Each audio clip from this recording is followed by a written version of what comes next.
If I had my life to live over again, I would have made a rule to read some poetry and listen to some music at least once every week.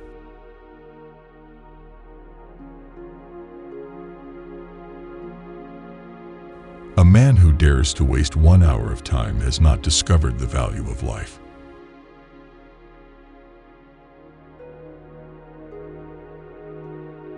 Ignorance more frequently begets confidence than does knowledge. It is those who know little, not those who know much, who so positively assert that this or that problem will never be solved by science.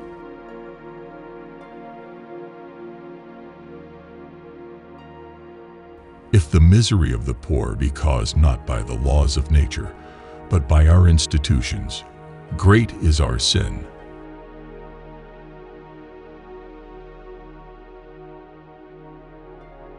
We stopped looking for monsters under our bed when we realized that they were inside us.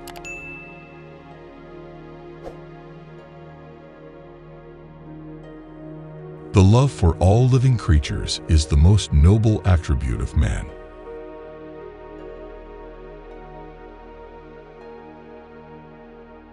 It is not the strongest of the species that survives, not the most intelligent that survives.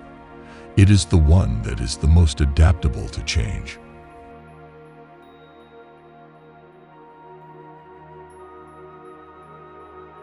I am not apt to follow blindly the lead of other men.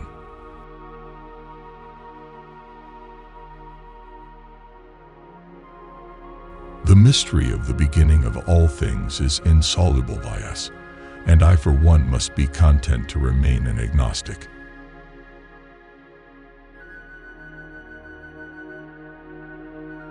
Intelligence is based on how efficient a species became at doing the things they need to survive.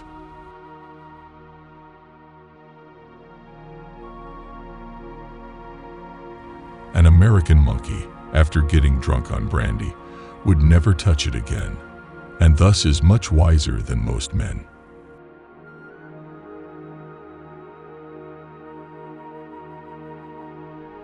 The highest possible stage in moral culture is when we recognize that we ought to control our thoughts.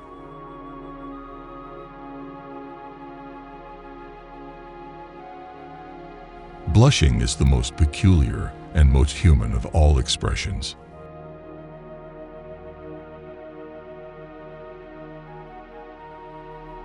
But I am very portly today and very stupid, and I hate everybody and everything. One lives only to make blunders.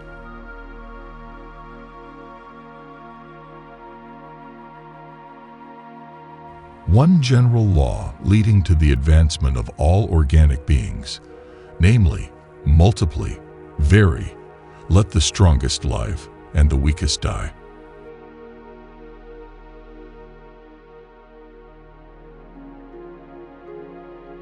Besides love and sympathy, animals exhibit other qualities connected with the social instincts which in us would be called moral.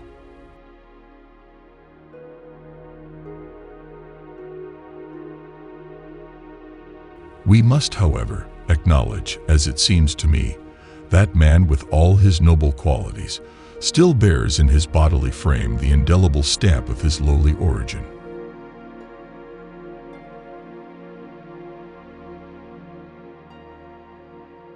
Man selects only for his own good, nature only for that of the being which she tends.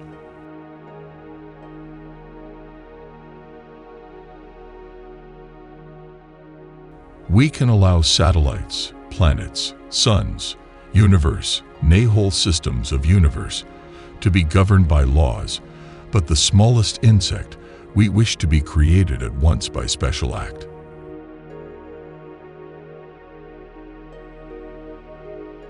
If it could be demonstrated that any complex organ existed, which could not possibly have been formed by numerous, successive, slight modifications, my theory would absolutely break down. But I can find no such case.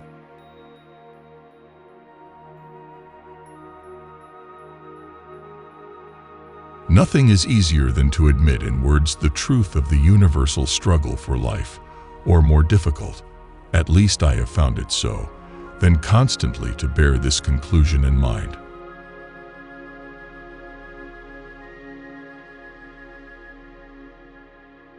Great is the power of steady misrepresentation.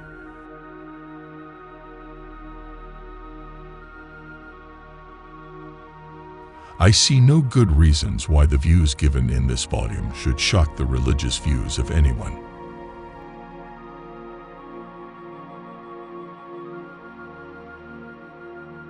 Man, in his arrogance, thinks himself a great work, worthy of the interposition of a deity. More humble, and I believe truer, to consider him created from animals.